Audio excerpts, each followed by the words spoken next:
The fiduciary standards and now our environmental and social standards are the same for any entity, whether it's national, regional, or multilateral. So any implementing entity for the fund would have to go through an accreditation process. The fiduciary standards, there are three main areas: financial management and integrity, which includes accounting systems, the budgeting, the audit function, and then there's institutional capacity, looking at the capacity of an organization to supervise a project. So the procurement systems, the project appraisal process, designing the project, and then through to monitoring and evaluation of that project. And then the last piece is the transparency, anti-corruption measures that are in place, looking at the ability of an organization to address any kind of malpractice in whatever area it may be. The national implementing entity, like whether it's a multilateral or regional implementing entity, is accredited to channel adaptation funds on behalf of the country. So once you're an implementing entity, you can access the funding, and it has to be endorsed by any project would have to be endorsed by the designated authority, and it has to be there has to be country representation for the project, no matter who's implementing it.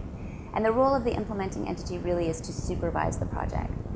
It's an oversight role, so you're making sure that the project design is sound, that once you have a plan for implementation, there's a quality at entry process.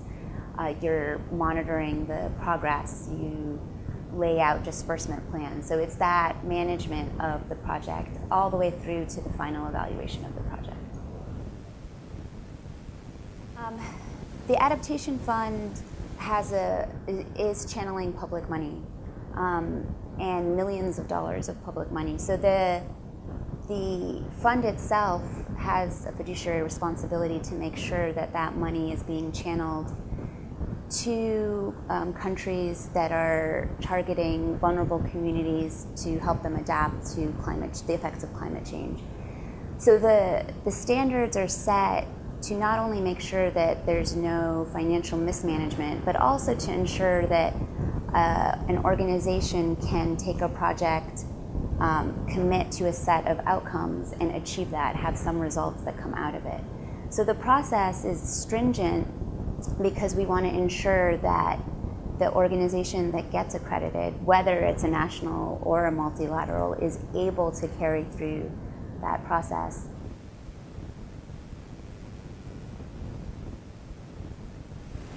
So we haven't had as many applications from the Asia Pacific region as we would like to have. Right now we only have one national entity, which is India, NABARD, their National Development Bank, and we have SPREP as a regional entity that's been accredited. The board launched a readiness program for climate finance in March of 2014. They approved it and we launched it in May. And one of our focuses is to have more entities apply from the Asia Pacific region. And we were having 2 seminars in this region this fall, in part to get more applicants. Now, while the access from the accreditation on the regional and national side has been slower, the region itself has accessed more funds than any other region. About $78 million of our portfolio, which is roughly 36% of the entire portfolio. So it's the largest portion that's been accessed, and that's all been through multilaterals to date. So we're hoping to ramp up and get more national entities.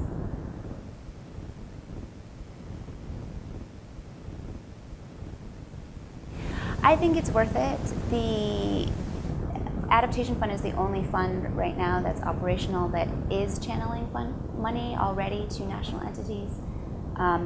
We have projects that are being implemented by national entities, and I believe we're the only fund out there that has that operational.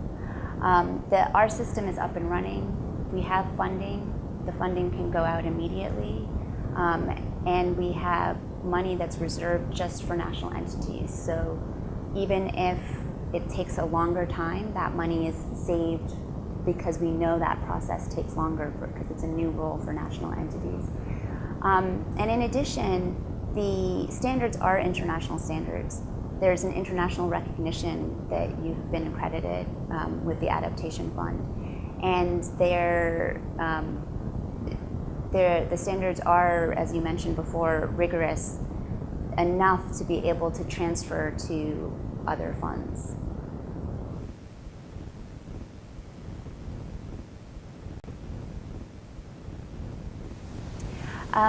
So the GCF will find out more once the board meeting, after the board meeting in October. However, from what's publicly available, the standards that are being proposed are very similar to the adaptation funds.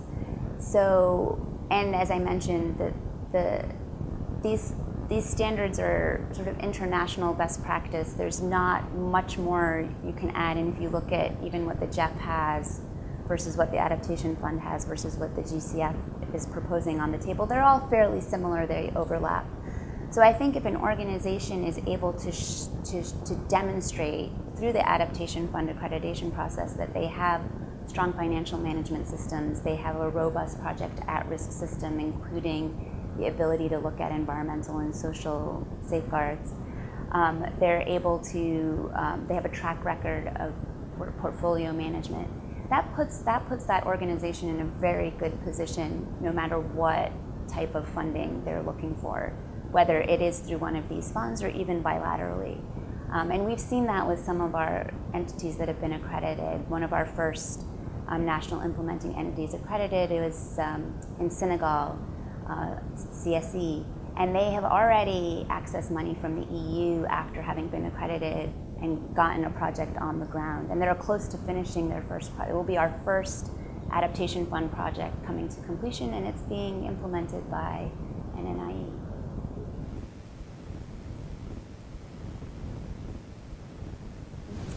I guess just at the Adaptation Fund and our accreditation panel, we realized that the process can be very difficult, but we do think it's worth it.